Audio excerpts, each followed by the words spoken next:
Por que que a maioria das pessoas que ganham no jogo, na Mega Sena, em outros jogos, ficam pobres? Porque é o seguinte, o dinheiro, ele é uma maneira que você recebe do destino de Deus para hackear o sistema em si. Só o que ninguém te fala é que todos os governos destroem constantemente a sua moeda. Então, através da inflação, é, através de confiscos ou destruição de bairros e tudo mais. Vou dar um exemplo. A maioria das pessoas compram uma casa sem pensar como este bairro vai estar daqui 40 anos. Então, sempre é melhor você comprar casas em bairros já consolidados.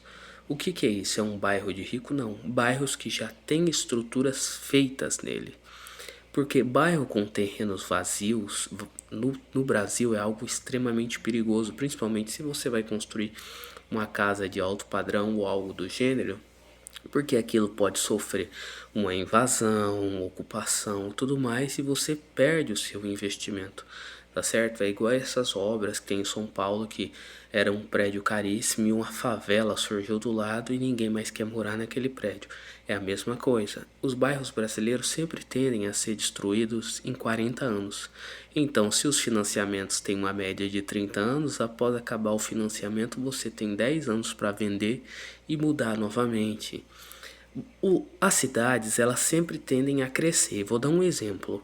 O Palácio de São Cristóvão, que a princesa Isabel colocou o apelido de Convento de São Cristóvão, ficava fora da cidade do Rio de Janeiro, muito fora. E a cidade foi crescendo, crescendo, e o palácio está dentro da cidade, é a mesma coisa. Você tem que pensar como vai estar o entorno daquilo ali, entendeu? Às vezes é um bairro seguro, depois vira uma cracolândia, vira um lugar de usuário de droga, ou muda pessoas com baixo intelecto pro local e que começa a perturbar com som alto e outras coisas. Porque o que faz um bairro ser um bairro é a paz nele, entendeu? É a mesma coisa dos condomínios. Por que que os milionários no Brasil moram em condomínios? Segurança? Não, mentira. Regra, ordem e silêncio. É essas três trindades. Tudo nessa vida está baseado no três, no Pai, no Filho e do Espírito Santo, os três materiais sagrados, pedra, madeira e ouro, e tudo assim por diante. Porque são as três reservas de valores perpétua. Madeira sempre se tornará madeira, pedra sempre será pedra e ouro sempre será ouro. Você vê isso nas igrejas do século XVI, que elas eram de pedra, com o chão de assoalho de madeira e os retábulos todos em ouro, entendeu? Então são pequenas coisas que você vai perdendo, não, percebendo os padrões com o passar dos anos. E isso vai fazendo com que você perceba que o dinheiro é relativo. O que é a riqueza? A riqueza é a maneira com que você pode tentar preservar o máximo possível a sua qualidade de vida ou da sua família e da próxima geração. Às vezes você vai ter que pensar muito antes de tomar alguma atitude. Olha o erro das outras pessoas no passado, as pessoas que foram ricos, milionários, o que elas fizeram que elas perderam tudo. Entendeu? Muitos perderam pela soberba e assim por diante, ou pela ostentação, ou por não ter tido parcimônia. Então, aprenda com os erros alheios. Os melhores livros que tem para você ler no tempo livre é biografias. Você aprende com a vida de outra pessoa, você aprende com os erros de outra pessoa.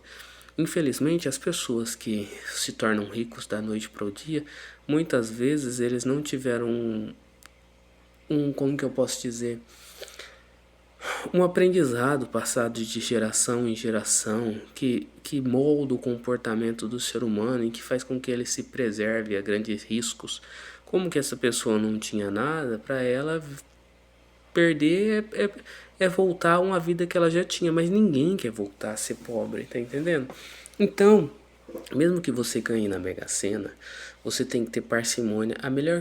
O melhor conselho que eu posso lhe dar é: não deixe que ninguém saiba que você ganhou. Se você ganhar, continue sendo pobre. Ah, não, mas eu vou ter milhões. Não, o dinheiro te liberta. Você tem que usar o dinheiro para viajar, você tem que usar o dinheiro para comer bem, para dar boa educação para seus filhos, morar num local razoavelmente bom. Não seja escravo do dinheiro nem da luxúria, senão você vai perder tudo, porque você vai buscar a aprovação alheia. A aprovação alheia não importa, o que importa é a sua qualidade de vida e a vida da sua família. Então, tente se preservar ao máximo possível, não se mostre, não deixe gerar em você de uma inveja, porque tudo isso acaba voltando contra você. O que ninguém sabe, ninguém estraga. O brasileiro, ele não quer ter o que você tem, ele só quer que você perca o que você tem. Ah, mas fulano tá pior do que eu, está ótimo. Essa é a frase do brasileiro. Por que as fortunas do Brasil não duram tanto tempo? Porque a maioria das famílias com dinheiro no Brasil não são virtuosas. Elas começam a ganhar dinheiro, a maioria nasce pobre, começa a ganhar dinheiro, e aí quando chega a um patamar, começa a se corromper e ostentar e assim por diante, e isso acaba prejudicando ela, porque as outras pessoas que não têm o que elas têm vão querer com que elas percam o que elas têm. E esse é o modus operandi do Brasil. A primeira geração constrói, a segunda mantém e a terceira destrói. E é assim durante séculos. A função de uma mesa é ser uma mesa, a função de uma cadeira é sentar. Construa uma casa boa, tá entendendo? Tenha um carro antigo, mas razoavelmente bom. Invista em educação, tenha um plano B e um plano C, se der alguma merda no Brasil, entende? Mas as pessoas não pensam nisso, as pessoas só pensam no agora.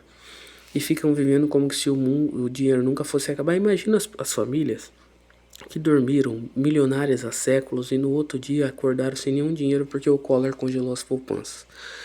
Esse país já teve inúmeros planos econômicos, confisco, guerra civil, guerra de invasão de território, tudo.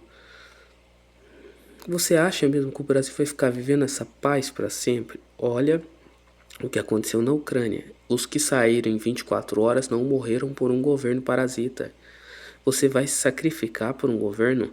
Tudo bem se fosse uma guerra santa ou se fosse uma guerra a favor do bispo de Latrão, recatolicizar o planeta, eu ia contente, viver a Cristo, morrer a lucro. Agora, se o Brasil entra em guerra com um paísinho da América Latina ou com outro, eu boto a mochila nas costas e vou embora. Eu nasci pelado, vou morrer sem nada e eu reconstruo tudo de novo. Agora você vai ficar tentando se apegar aos bens materiais. Lembra do que Cristo te disse: tudo que abandonares por Cristo, você vai receber 10 vezes mais, pô. Eu nem sei se foi Cristo que diz essa frase, mas é uma frase cristã. Tudo que você abandonar em Cristo, você recebe 10 vezes mais. Você quer ser o rapaz da parábola do homem rico, que decidiu ficar com o dinheiro em vez de Cristo? Eu sei que é jogação, de conversa fora e tudo mais, mas a parcimônia e a virtude, sabe qual é o maior erro das pessoas que ganham? A primeira coisa que ela faz, ela quer continuar no local que ela vivia. Ali as pessoas conhecem ela, as pessoas irão sabotá-la. Quando você ganha uma quantidade de dinheiro, você tem que ir para um local que ninguém te conhece, começar uma vida nova. Ah, mas meus parentes não querem. Foda-se os seus parentes. Quando você estava na dificuldade, muitos seus parentes não estavam nem aí para você. Você tem que pensar no bem de você e da sua família, até seus amigos, tudo. Você não tem amigos. São pouquíssimos os nossos amigos, você tá entendendo? As pessoas com baixo poder aquisitivo, que de uma hora para outra recebem uma bolada, tendem a perder tudo. Por quê? Porque elas não estão preparadas para ter aquilo. Você pega esses nobres que têm fortunas há milênios, eles não têm fortuna porque eles ostentam, eles têm fortuna porque o prestígio de serem eles fazem com que a fortuna se preserve. Todo novo rico acaba pobre. É igual cantores, os cantores brasileiros ganham fortuna com uma música só, não investem e depois são esquecidos e ficam pobres ou viram moradores de rua e tudo mais. Quando você chega no auge, daí é só ladeira abaixo. Esse é o momento que você tem que se preparar. Deus deu a benção na sua vida, abrace e aproveite ela o máximo possível, porque daí em diante é só ladeira abaixo. Tudo que sobe tem que descer, a lei da gravidade. Eu acredito que eu falei muita coisa desconexa que vai confundir a cabeça de todo mundo, mas se você gostou desse vídeo, deixa seu like, se inscreve no canal e indique para os amigos e dê sugestões de novos vídeos. É claro que o vídeo em si seria a respeito de quem ganha dinheiro e perde tudo, mas o foco da conversa acabou tomando outro rumo. Espero que tenha gostado. Uma boa noite a todos.